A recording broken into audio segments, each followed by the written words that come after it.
एक छोटे से गांव में एक बहुत ही प्यारी और मेहनती लड़की रहती थी जिसका नाम खुशबू था। खुशबू अपने परिवार की देखभाल बड़े ही प्रेम और ममता से करती थी।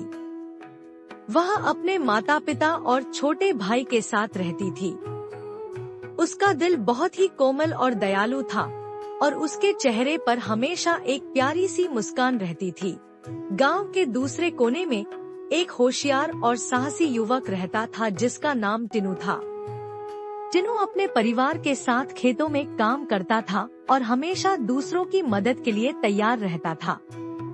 वह भी अपने माता पिता और 2 बहनों के साथ रहता था। एक दिन गांव में एक मेला लगा था और सभी लोग मेले का आनंद लेने के लिए वहां पहुंचे थे। खुशबू और टिनू की पहली मुलाकात उसी मेले में हुई। मेले में घूमते घूमते उनकी नजरें आपस में मिली और दिलों में एक अजीब सी खलबली मच गई।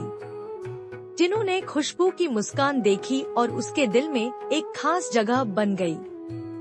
वहीं दूसरी तरफ खुशबू भी टिनू की सहनशीलता और मदद करने की भावना से प्रभावित हो गई। समय के साथ उनकी दोस्ती और बढ़ने लगी और वे एक दूसरे के सबसे अच्छे दोस्त बन गए।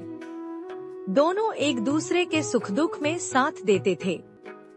धीरे धीरे यह दोस्ती सच्चे प्यार में बदल गई। उन्होंने एक दूसरे के साथ जीवन बिताने का संकल्प लिया। एक दिन टिनू ने गांव के सबसे खूबसूरत बगीचे में खुशबू को बुलाया। वहां उसने अपने दिल की बात खुशबू के सामने रखी। खुशबू, तुम्हारी मुस्कान ने मेरे जीवन में खुशियों का रंग भर दिया है। क्या तुम मेरी जीवन संगिनी बनोगी? खुशबू की आंखों में खुशी के आंसू आ गए और उसने टिनू का प्रस्ताव स्वीकार कर लिया। गांव के सभी लोग इस प्यार की कहानी से बहुत खुश हुए और सभी ने मिलकर उनका विवाह बड़े धूमधाम से मनाया। खुशबू और टिनू ने अपने प्यार और समर्पण से अपने जीवन को खुशहाल और संपन्न बना लिया। उनकी कहानी गांव के सभी लोगों के लिए प्रेरणा बन गई और सभी ने उनकी सच्ची मोहब्बत की मिसाल दी।